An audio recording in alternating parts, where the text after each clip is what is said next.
केसी Sinha, student friends, वर्ग नवम, exercise 15। पिछले क्लास में क्वेश्चन नंबर 7 तक हम बताए हैं। आज हम आगे बढ़ते हैं। एक बात और ध्यान सुन लीजिए, प्रश्न हम बोर्ड पर नहीं लिखेंगे, काफ़ी समय लग जाता है, इसलिए आप लोग अपने अपने बुक का सहारा लें, किताब का सहारा लें, किताब को देखें, किताब का सहारा लें। प्रश्न के लिए हम भी तो किताब का सहारा ले रहे हैं।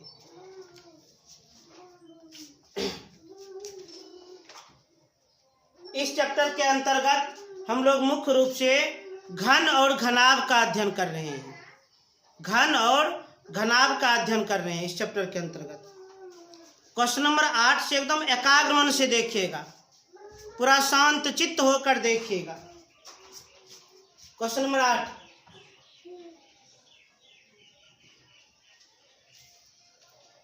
यदि एक आयताकार तालाब की लंबाई 20 मीटर, चौड़ाई 15 मीटर और ऊंचाई 10 मीटर हो तो इसमें कितना किलो लीटर पानी आ सकता है? अब ब्रैकेट में दिया है 1 किलो लीटर बराबर 1 मीटर क्यूब। क्या कहता है? यदि एक आयताकार तालाब कैसा है? आयताकार तालाब। तो जान लीजिए, आयताकार तालाब हम घनाभ को ही कहेंगे। आयताकार तालाब हम घनाभ को ही कहेंगे, घनाभ को हम कहेंगे। यदि एक आयताकार तालाब की लंबाई 20 मीटर, लंबाई दिया गया है 20 मीटर, चौड़ाई 15 मीटर और ऊंचाई 10 मीटर हो तो इसमें कितना किलो लीटर पानी आ सकता है? तालाब में कितना किलो लीटर पानी आ सकता है, ये प्रश्न है। तालाब में कितना पानी अट सकता है? आप लोग सोचने की बात है, तालाब में तो उतना ही पानी अटेगा जितना तालाब में जगह होगा। तालाब में उतना ही पानी अटेगा जितना तालाब में जगह होगा। और जैसे ही जगह का चर्चा हो जाए तो आयतन निकालिए। आयतन क्या निकालिए? आयतन। क्या कहता है? तो इसमें मतलब तालाब में कितना किलो लीटर पानी आ सकता है? तो तालाब में तो उतना ही पानी आएगा जितना तालाब में जगह होगा। और जैसे ही जगह का बोध हो गया तो समझ जाइए आयतन निकालना है। तो निकाल लेते हैं आयतन। आयताकार तालाब अर्थात घनाभ। तो निकाल लीजिए घनाभ का आयतन। आयताकार तालाब का आयतन अर्थात घनाभ का आयतन L गुना B गुना H। लंबाई 20 मीटर, चौड़ाई 15 मीटर, ऊंचाई 10 मीटर। गुणनफल 15 गुना 30, 2 और 0, मीटर गुना मीटर गुना मीटर मीटर। आयताकार तालाब का आयतन निकाल लिए 3000 मीटर क्यूब। और तालाब का जितना आयतन होगा उसमें तो उतना ही पानी अटेगा। अच्छा, हमसे क्या पूछ रहा है? कितना किलो लीटर पानी आ सकता है, अर्थात इस मात्रक को किलो लीटर में बदलना है। इसके लिए शर्त भी तो दे दिया है, 1 किलो लीटर बराबर 1 मीटर क्यूब। मतलब मीटर क्यूब को किलो लीटर में बदलना है तो कुछ भी प्रभाव नहीं, इधर भी 1 इधर भी 1। तो किलो लीटर को मीटर क्यूब कहिए अथवा मीटर क्यूब को किलो लीटर कहिए, बात तो बराबर ही है। किलो लीटर को मीटर क्यूब अथवा मीटर क्यूब को किलो लीटर। तो क्या कह रहा है? इसमें कितना किलो लीटर पानी आ सकता है? जितना आयतन होगा। आयतन है 3000 मीटर क्यूब। कितना किलो लीटर? तो 3000 किलो लीटर। अर्थात उस तालाब में 3000 किलो लीटर पानी आ सकता है। अब देखा जाए क्वेश्चन नंबर 9। एक घन का घनफल, घनफल किसको कहते हैं? आयतन को कहते हैं, आयतन को। एक घन का घनफल 1331 मीटर क्यूब है। घन का घनफल दिया है, घनफल, घनफल, घन मतलब क्यूब, फल मतलब रिजल्ट। क्यूब वाला रिजल्ट हम आयतन को कहते हैं, ध्यान दीजिएगा। घनफल माने आयतन। एक घन का घनफल 1331 मीटर क्यूब है। इसकी एक कोर कितनी है? घन की एक कोर कितनी है? कोर हम किनारा को कहते हैं, और घन का प्रत्येक किनारा बराबर होता है, जिसे ए से सूचित करते हैं। तो सीधा साधा बात, घन का आयतन दिया गया है, घन का एक किनारा पूछ रहा है। गणित का नियम है, सवाल में यदि किसी भी प्रकार का शर्त दिया गया हो तो शर्त का उपयोग करें। सवाल में यदि किसी भी प्रकार का शर्त दिया गया हो तो शर्त का उपयोग करें, शर्त का पालन करें। करते हैं शर्त का उपयोग। शर्त क्या है? तो चूंकि घन का आयतन दिया गया है, कितना? 1331 मीटर क्यूब। यह सवाल का शर्त है, इसका उपयोग करें। कैसे? सूत्र के द्वारा, फार्मूला के द्वारा। घन का आयतन ए क्यूब बराबर 1331, तो केवल ए बराबर, इधर घन उधर जाएगा तो घनमूल 3√1331, ए बराबर 1331 का घनमूल 11 होगा। तो यहाँ पर किनारा, किनारा में केवल लंबाई होती है, अर्थात मात्रक पर पावर 1 नहीं भी लिखेंगे तो काम चलेगा।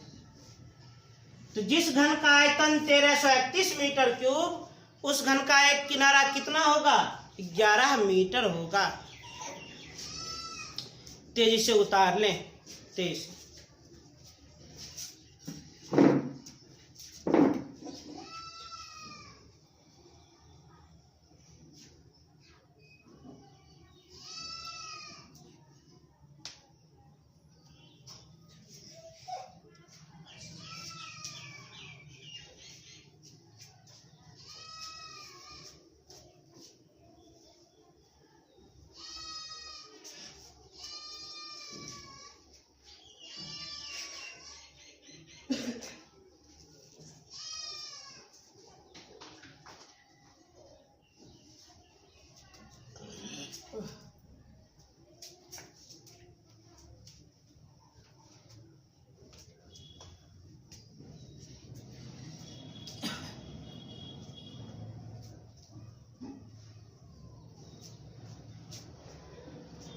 अब देखिए क्वेश्चन नंबर 10,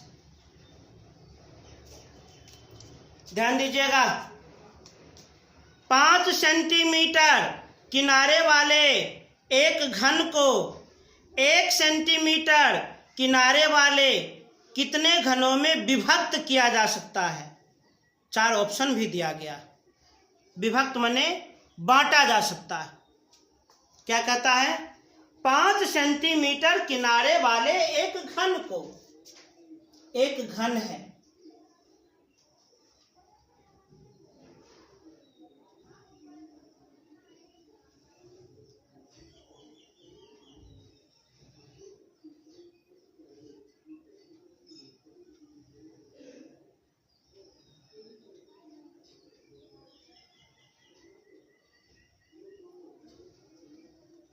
पांच सेंटीमीटर किनारे वाले घन को, घन का किनारा है 5 सेंटीमीटर, 5 सेंटीमीटर किनारे वाले घन को 1 सेंटीमीटर किनारे वाले, अच्छा,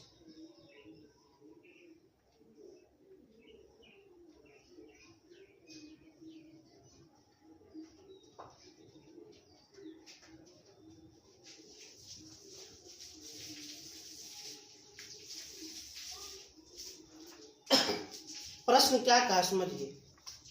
5 सेंटीमीटर किनारे वाले एक घन को 1 सेंटीमीटर किनारे वाले कितने घनों में बांटा जा सकता है?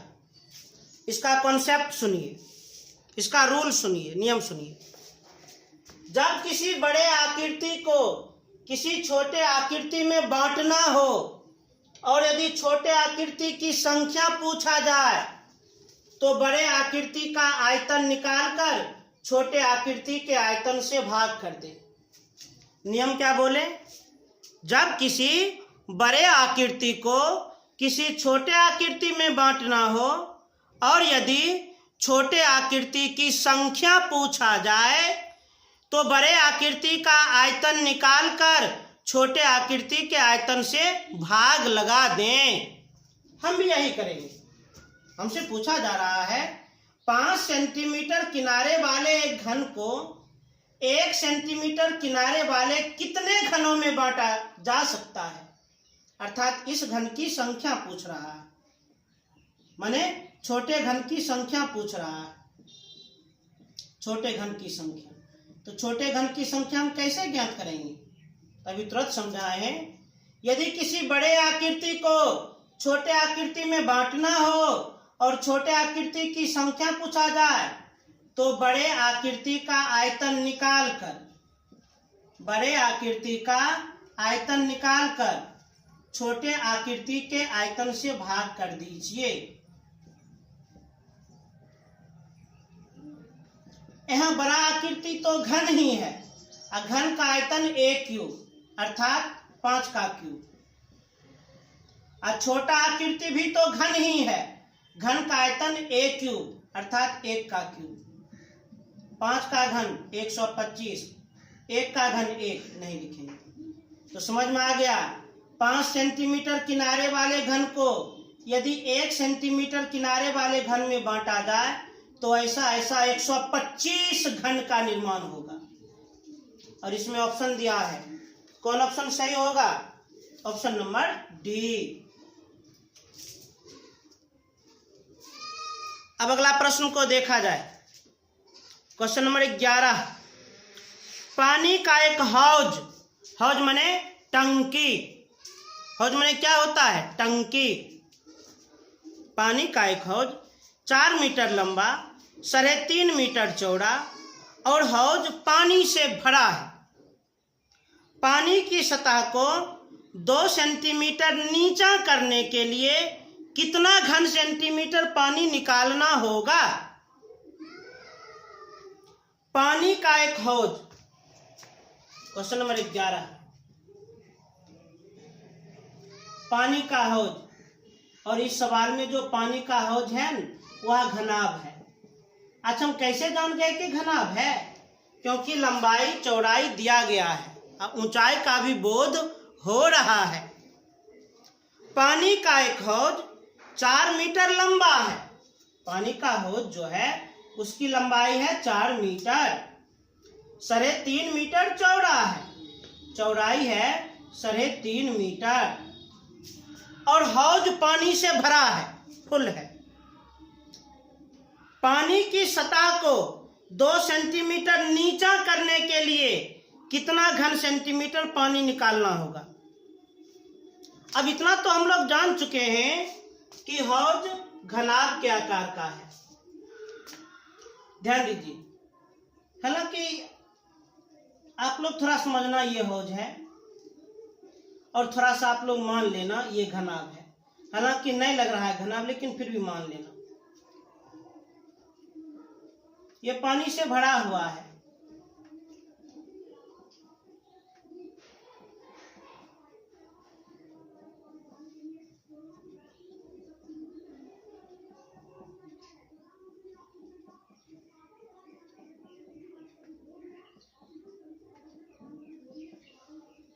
ये जो है ये क्या है? पानी का हौज है, टंकी है। अब पानी का हौज या टंकी कैसा है? घनाभ के आकार का, बेलन के आकार का नहीं, अरे शंकु के आकार का नहीं। पानी का हौज कैसा है? घनाभ के आकार का। पानी का एक हौज 4 मीटर लंबा है, 4 मीटर लंबा, 3.5 मीटर चौड़ा और हौज पानी से भरा है, पानी से फुल है। पानी की सतह को 2 सेंटीमीटर नीचा करने के लिए कितना घन सेंटीमीटर पानी निकालना होगा? पानी की सतह को 2 सेंटीमीटर नीचा करना है। पानी की सतह को 2 सेंटीमीटर नीचा करना है, तो कितना घन सेंटीमीटर पानी निकालना होगा? अब थोड़ा विचार करने वाली बात है। पानी के सतह को 2 सेंटीमीटर नीचा करेंगे तो कितना घन सेंटीमीटर पानी निकालना होगा? उतना ही घन सेंटीमीटर पानी निकालना होगा जितना 2 सेंटीमीटर के लिए उसमें जगह होगा। अच्छा, आप लोग विचार करें तो यदि पानी को हम उस हौज से बाहर करेंगे तो पानी का लेवल घनाभ के रूप में कम होगा। पानी का लेवल समान रूप से कम होगा, तो समान रूप मतलब घनाभ ही तो होगा। पानी का एक हौज घनाभ के आकार का है। हौज की लंबाई चौड़ाई दी गई है। हौज पानी से फुल है, तो पानी के लेवल को 2 सेंटीमीटर नीचा करने के लिए 2 सेंटीमीटर नीचा करने के लिए कितना पानी निकालना होगा? सीधा सा बात है, उतना ही पानी निकालना होगा जितना 2 सेंटीमीटर के लिए उस हौज में जगह होगा। जितना 2 सेंटीमीटर के लिए उस हौज में जगह होगा। और जैसे ही जगह का बोध हो आयतन निकाला जाता है। तो निकाल लीजिए आयतन। तो 2 सेंटीमीटर के लिए 2 सेंटीमीटर के लिए हौज का आयतन, हौज का आयतन। हौज कैसा है? घनाभ के आकार का। घनाभ का आयतन L गुना B गुना H। लंबाई है 4 मीटर, चौड़ाई 3.5 मीटर और ऊंचाई 2 सेंटीमीटर। क्योंकि लेवल को 2 सेंटीमीटर ने नीचा करना है। अरे 3 सेंटीमीटर नहीं, अरे 5 सेंटीमीटर नहीं। पानी के सतह को 2 सेंटीमीटर नीचा करना है तो ऊंचाई 2 सेंटीमीटर लेंगे। और हमसे पूछा जा रहा है कितना घन सेंटीमीटर पानी को बाहर निकालना होगा। घन सेंटीमीटर, तो सभी को सेंटीमीटर में बदला जाए। ये तो सेंटीमीटर में है, इसको बदल दिया जाए। मीटर को सेंटीमीटर में बदलेंगे तो 100 से गुना। 1 मीटर बराबर 100 सेंटीमीटर, तो 4 मीटर बराबर 400 सेंटीमीटर। 1 मीटर बराबर 100 सेंटीमीटर, 3.5 मीटर बराबर 350 सेंटीमीटर। और ये तो सेंटीमीटर में है ही, गुना कर लिया जाए। 35 गुना 70, 70 को 4 से गुना करेंगे 280। उस पर क्या सुनना, 2 2 1 3 सेंटीमीटर क्यूब। तो 2 सेंटीमीटर पानी के सतह को 2 सेंटीमीटर नीचा करने के लिए 2,80,000 घन सेंटीमीटर पानी निकालना होगा। ये हो गया आंसर। उतार लिया जाए।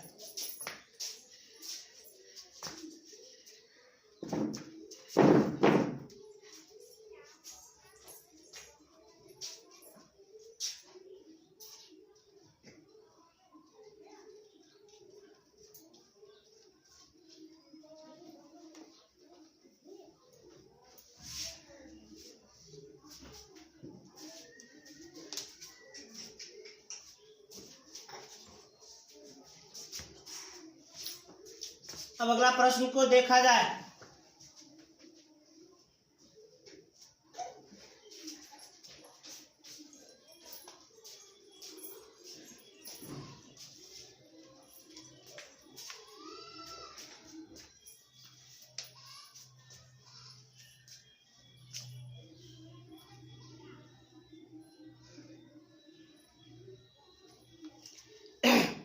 क्वेश्चन नंबर 12 ध्यान से देखिएगा।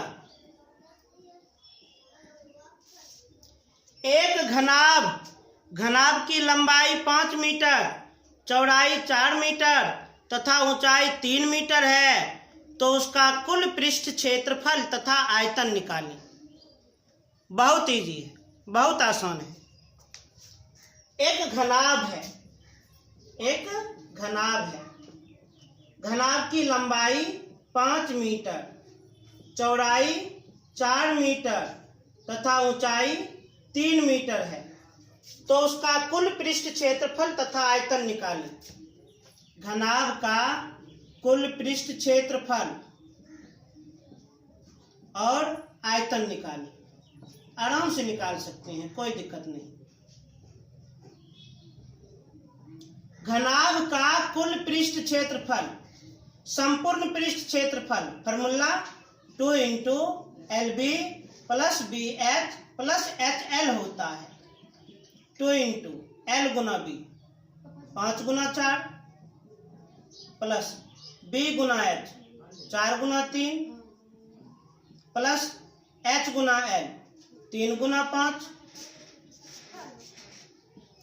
2 × 5 = 20 प्लस 4 × 12 प्लस 3 × 5 = 15 2 × ये तीनों का योगफल 5 × 2 = 7 1 1 2 2 4 दोनों का गुणनफल 94।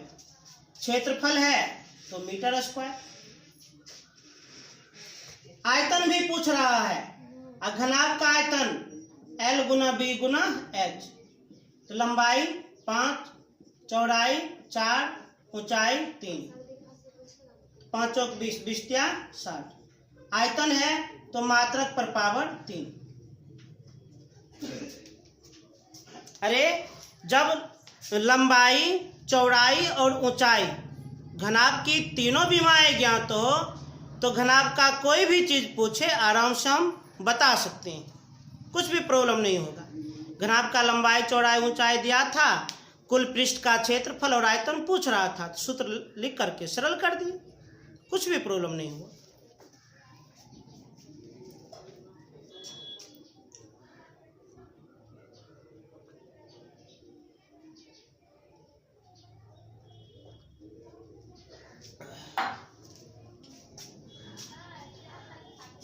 अब क्वेश्चन नंबर 13 देखा जाए।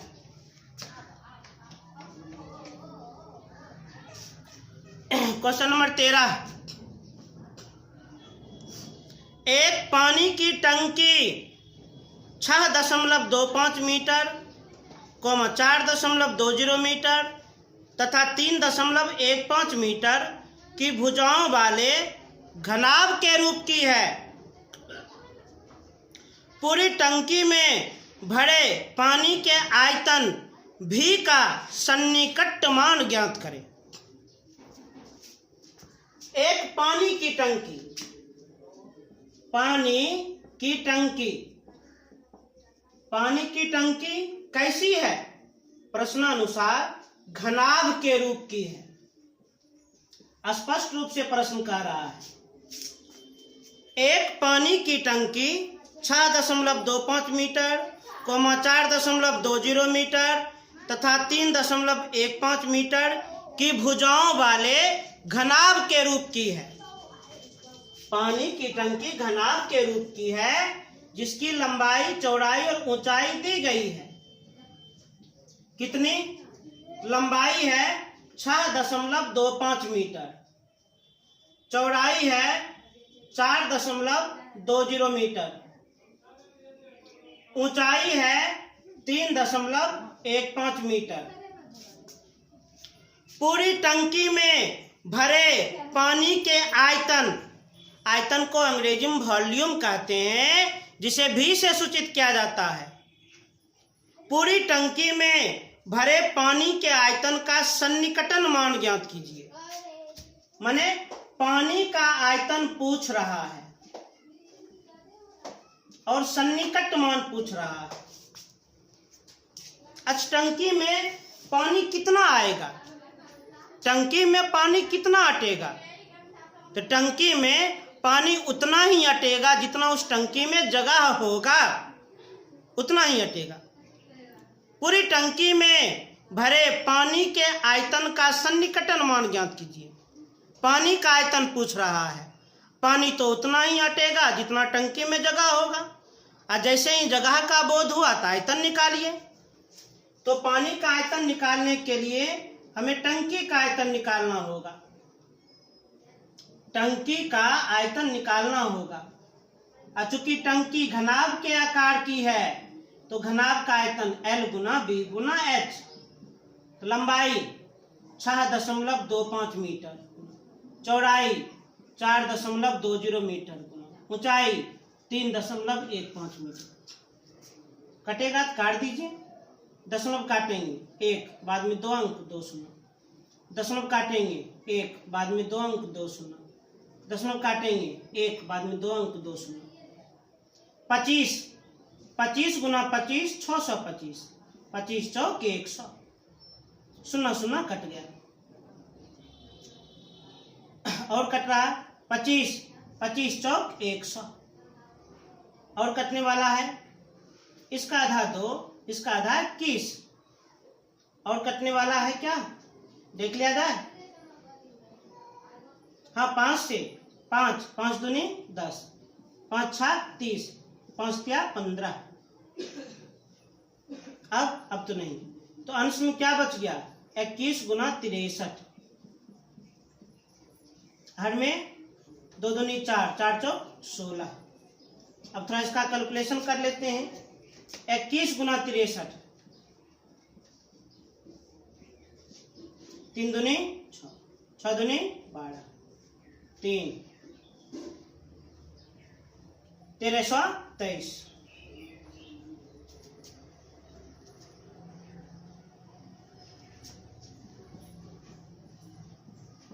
अब भाग लगाया जाए।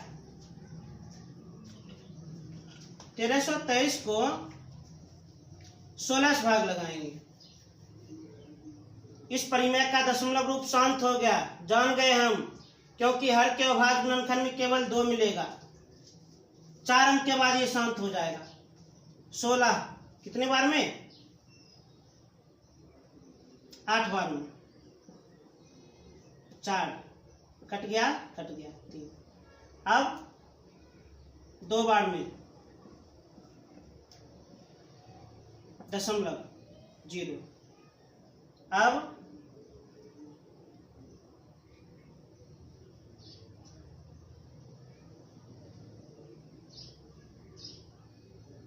6 बार में,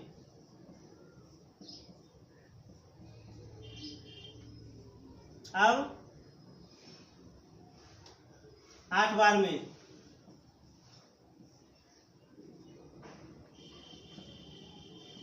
अब 7 बार में,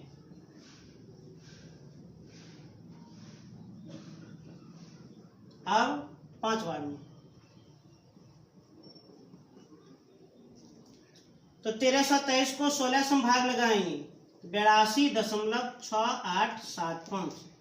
चूंकि आयतन निकाले हैं तो मात्रक पर पावर 3, अर्थात पानी का आयतन 82.6875 मीटर क्यूब होगा। अरे पानी का आयतन उतना ही होगा जितना टंकी में जगह होगा, और टंकी में कितना जगह होगा जितना उसका आयतन होगा। तो आयतन निकाल दिया, हो गया आंसर। इसको तेजी से उतार लें।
अब देखा जाए क्वेश्चन नंबर 14 फॉर 10।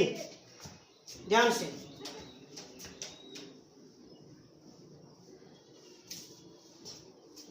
एक संदूक की माप 48 सेंटीमीटर, 36 सेंटीमीटर, 28 सेंटीमीटर है। संदूक का आयतन ज्ञात कीजिए। इस संदूक का कवर बनाने के लिए कितने वर्ग सेंटीमीटर कपड़े की आवश्यकता होगी? क्या कह रहा है? एक संदूक, सबसे पहले आप ये जान लीजिए, संदूक का आकार घनाभ के जैसा होता है।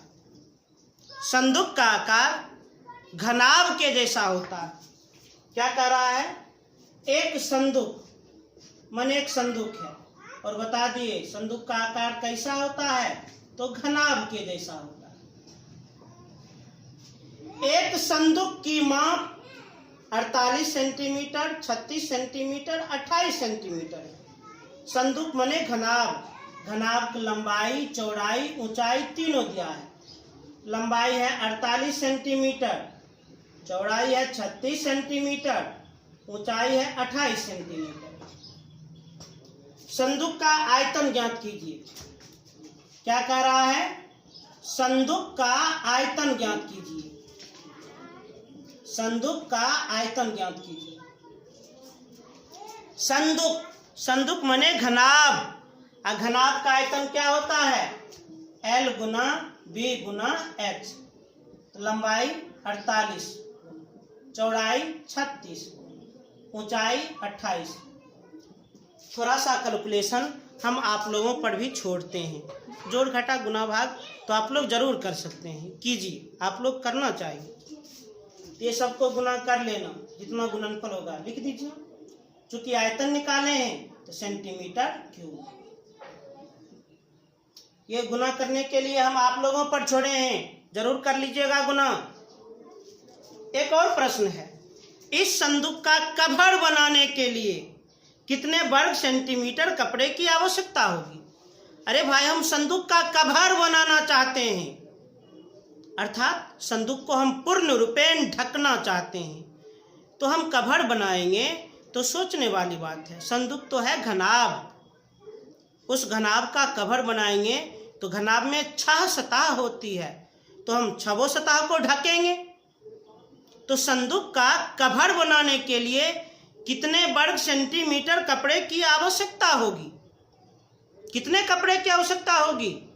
तो जितना संदूक का संपूर्ण पृष्ठ का क्षेत्रफल होगा, क्योंकि कवर बनाएंगे तो उसके सभी पृष्ठ को हम ढकेंगे। संदूक में 6 पृष्ठ होता है, तो सभी पृष्ठ को ढकेंगे तो कितना कपड़ा लग जाएगा? जितना संदूक का संपूर्ण पृष्ठ का क्षेत्रफल होगा उतना कपड़ा लग जाएगा। तो हमसे पूछा गया है, इस संदूक का कवर बनाने के लिए कितने वर्ग सेंटीमीटर कपड़े की आवश्यकता होगी? तो जितना संदूक का संपूर्ण पृष्ठ का क्षेत्रफल होगा। संदूक का संपूर्ण पृष्ठ का क्षेत्रफल, संदूक माने घनाभ, घनाभ का संपूर्ण पृष्ठ का क्षेत्रफल 2 into LB plus BH plus HL। 2 into L गुना B 48 गुना 36 प्लस B गुना H 36 गुना 28 प्लस H गुना L 28 गुना 48।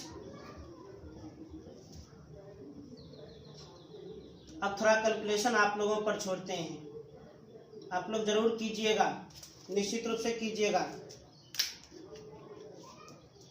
48 और 36 को गुना कर लीजिए, 36 और 28 को गुना कर लीजिए, 28 और 48 को गुना कर लीजिए।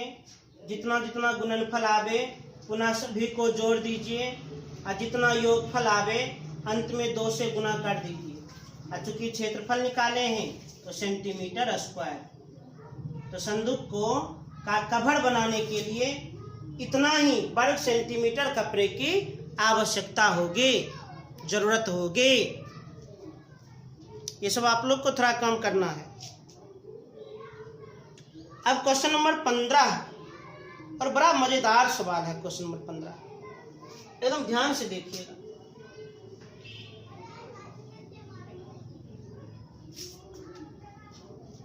सबसे पहले क्वेश्चन नंबर 14 को पूर्ण रूप में उतार लिया जाए। इसको उतारिए तब हम 15 बनाएंगे।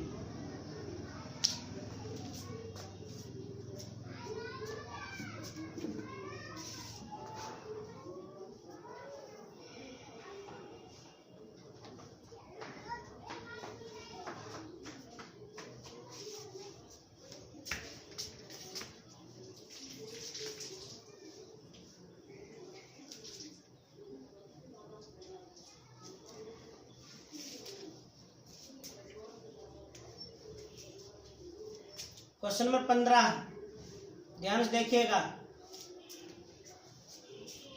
एक आयताकार पिंड के आधार का क्षेत्रफल 70 सेंटीमीटर स्क्वायर और दो आसन्न पृष्ठों के क्षेत्रफल क्रम से 50 सेंटीमीटर स्क्वायर और 35 सेंटीमीटर स्क्वायर है, तो पिंड का आयतन ज्ञात करें। एक आयताकार पिंड, कैसा पिंड है? आयताकार पिंड। और यहाँ पर आयताकार पिंड किसको कहा जा रहा है? तो आयताकार पिंड घनाभ को कहा जा रहा है, घनाभ को। आयताकार पिंड यहाँ घनाभ को कहा जा रहा है। पिंड मने वस्तु, ऑब्जेक्ट। एक आयताकार पिंड के आधार का क्षेत्रफल 70 सेंटीमीटर स्क्वायर है। आयताकार पिंड के आधार का क्षेत्रफल, आधार का क्षेत्रफल कितना है? 70 सेंटीमीटर स्क्वायर और दो आसन्न पृष्ठों के क्षेत्रफल क्रम से 50 सेंटीमीटर स्क्वायर और 35 सेंटीमीटर स्क्वायर है। दो आसन्न पृष्ठ है, संलग्न पृष्ठ है।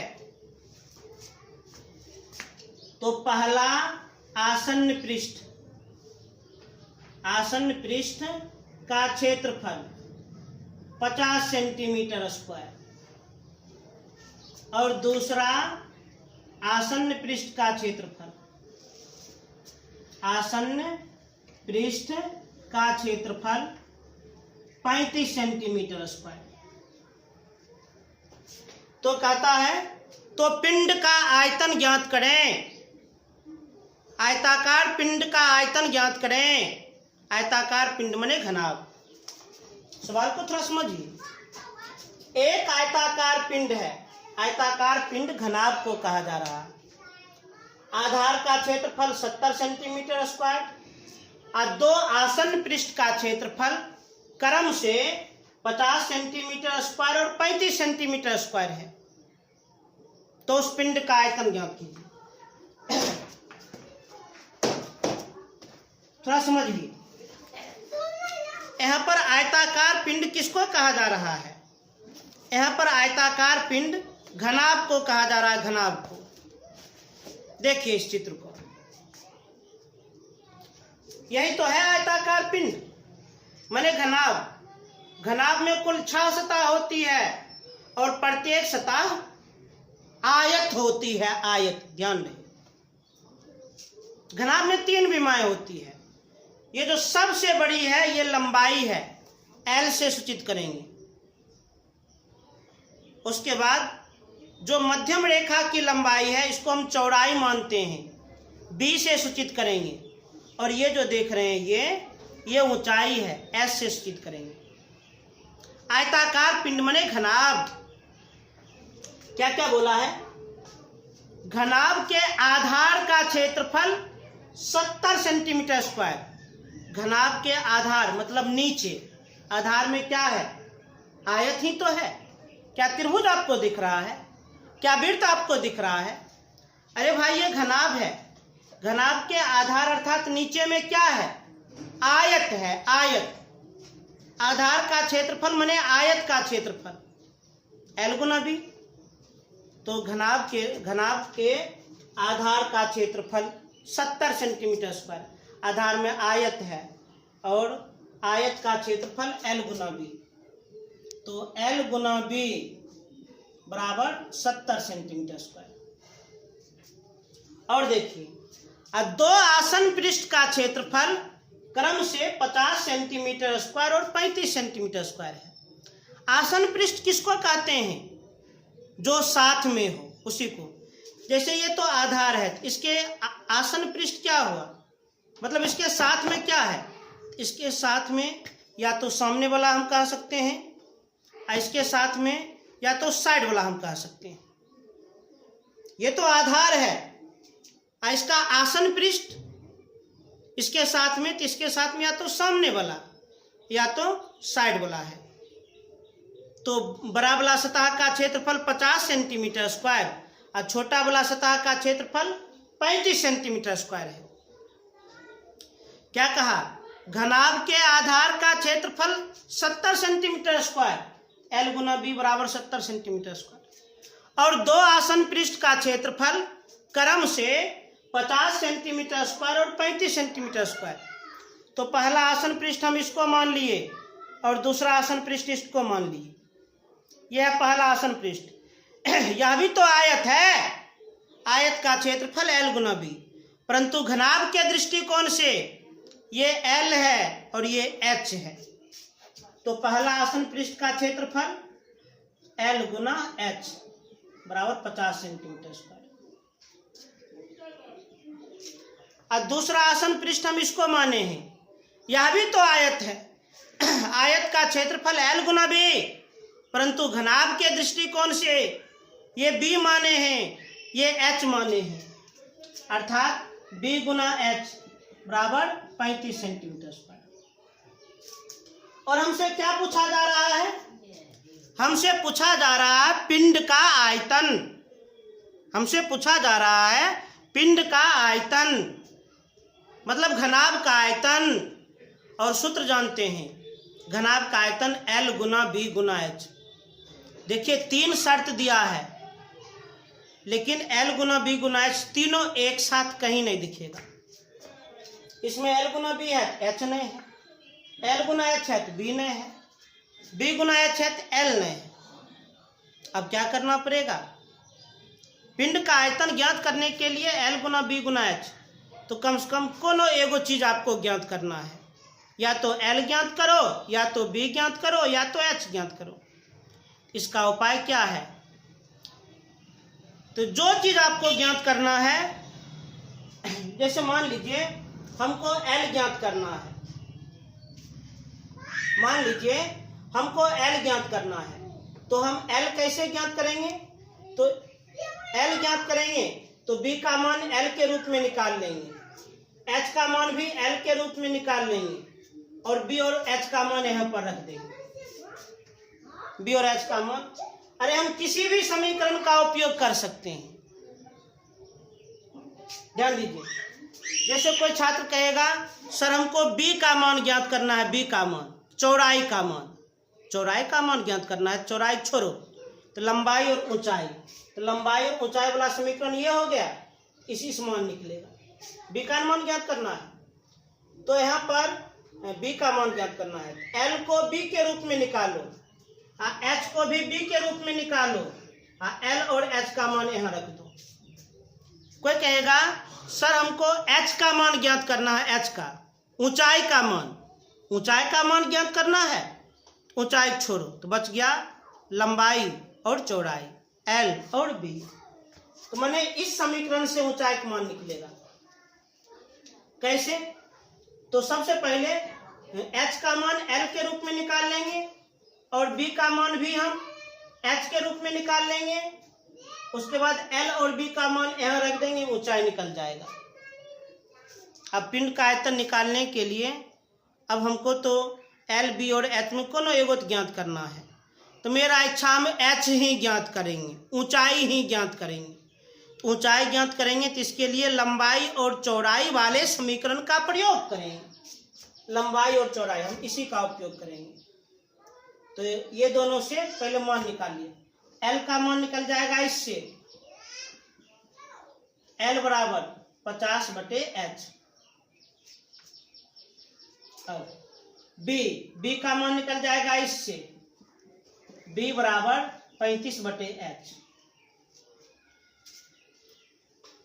अब L और B का मान यहाँ रख दीजिए, रख दिया जाए डायरेक्ट। L का मान कितना 50/h, B का मान कितना 35/h बराबर 70। सॉल्व कर दिया जाए।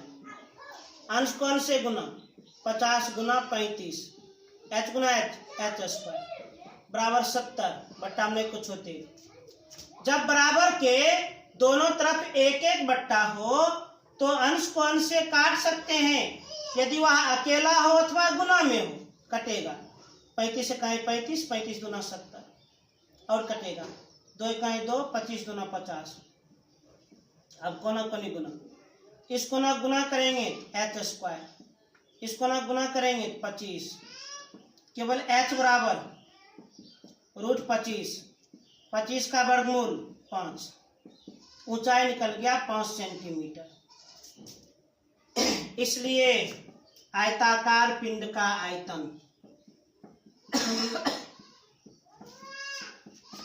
आयताकार पिंड माने घनाभ, घनाभ का आयतन L गुना B गुना H।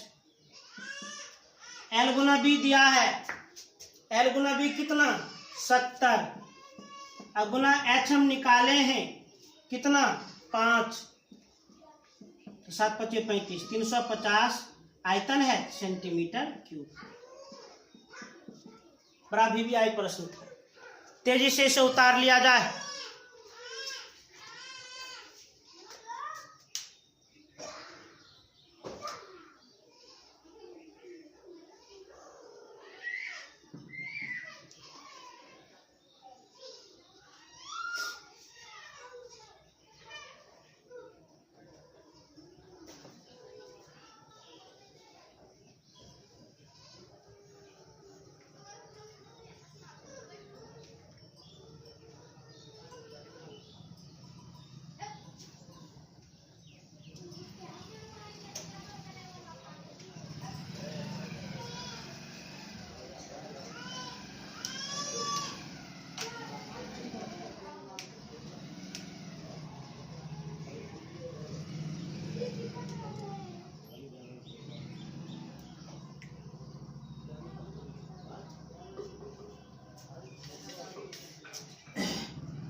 अब आगे देखा जाए।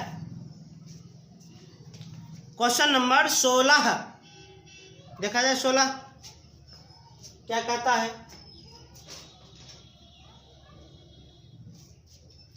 एक कमरा 13 मीटर लंबा, 11 मीटर चौड़ा तथा 8 मीटर ऊंचा है।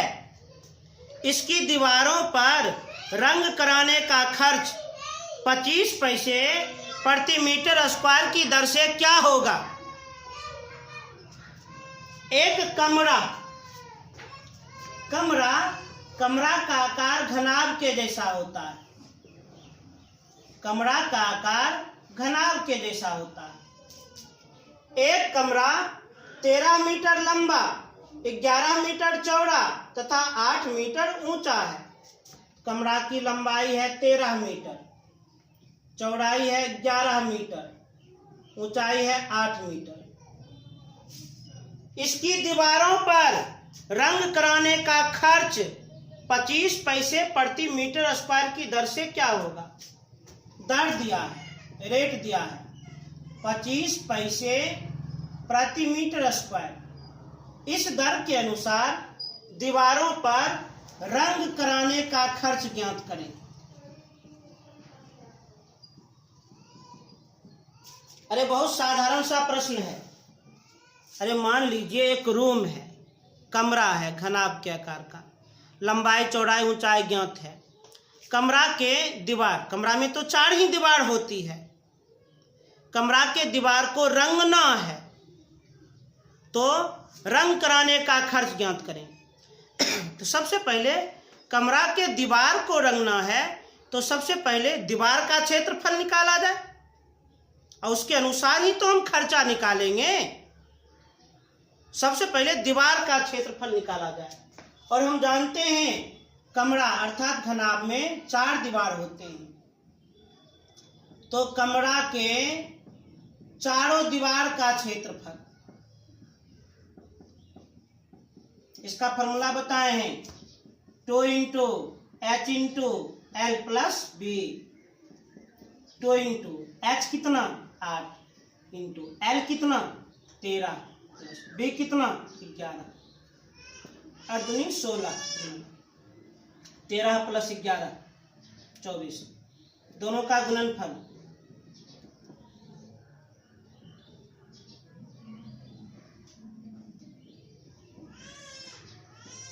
384 क्षेत्रफल है मीटर स्क्वायर। कमरा के चारों दीवार का क्षेत्रफल निकाल लिए 384 वर्ग मीटर। अब इन दीवार को रंग कराने का खर्च ज्ञात करें। रेट दिया है 1 मीटर स्क्वायर रंग कराने का खर्च 25 पैसा। 1 मीटर स्क्वायर रंग कराने का खर्च 25 पैसा। तो 384 मीटर स्क्वायर रंग कराने का खर्च कितना होगा, तो कैसे ज्ञात करेंगे? तो कुल क्षेत्रफल जितना है उसको गुना कर देंगे हम 25 से। चूंकि दर दिया है पैसा में, खर्च भी निकलेगा पैसा में, लेकिन हम खर्च रुपया में ज्ञात करना चाहते हैं। अब पैसा को रुपया में बदलना है तो 100 से भाग लगा दीजिए। 384 गुना 25 बटा 100। 100 से भाग लगाएंगे पैसा हो जाएगा रुपया। 25 चौक 100, 4 9 36, 4 6 24, तो 96 रुपया। कमरा के चारों दीवार को रंग कराने का खर्च 96 रुपया होगा।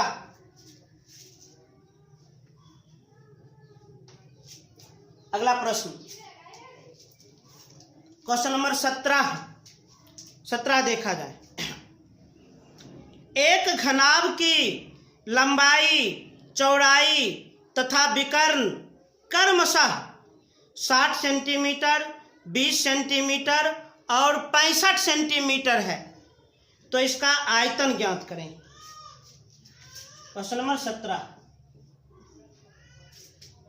एक घनाभ की, घनाभ है घनाभ, एक घनाभ की लंबाई, चौड़ाई तथा विकर्ण, विकर्ण को हम डी से करते हैं सूची, क्रमशः 60 सेंटीमीटर, 20 सेंटीमीटर और 65 सेंटीमीटर है, तो इसका आयतन ज्ञात करें। तो घनाभ का आयतन ज्ञात करें। घनाभ का क्या ज्ञात करें? आयतन। हम लोग सूत्र जानते हैं, घनाभ का आयतन L गुना B गुना H होता है। L और B तो पता है, परंतु H तो पता नहीं है।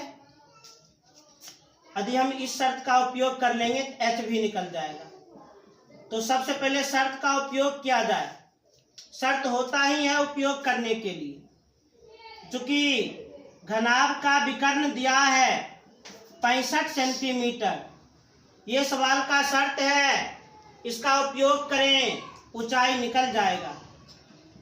घनाभ का विकर्ण तो √L square plus B square plus H square बराबर 65।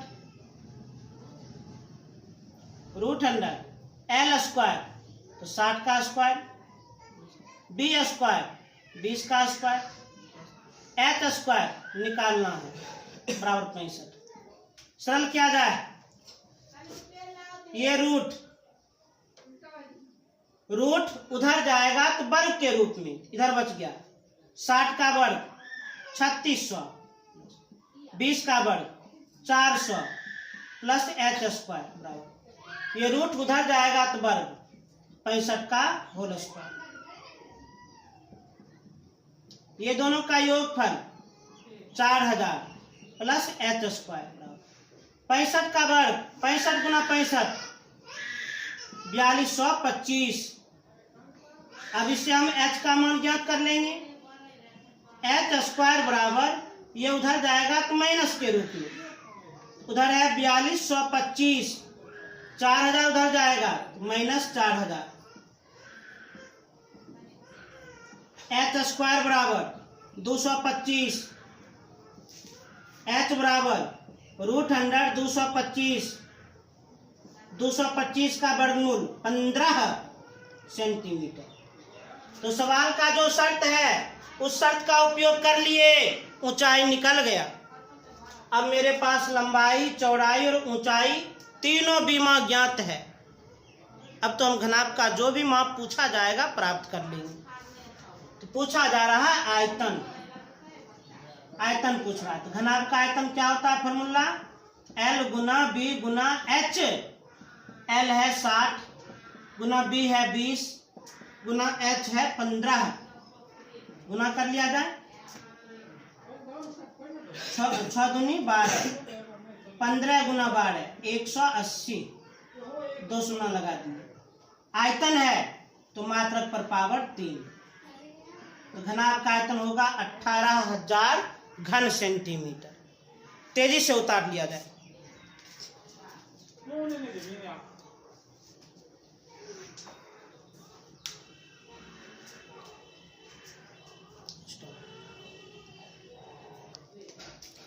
तो आज हम 8 से लेकर के 17 तक सवाल को सॉल्व कर दिए। जो भी प्रश्न को हम सॉल्व कर रहे हैं उसको आप लोग बारंबार कम से कम 2 बार जरूर बनाना।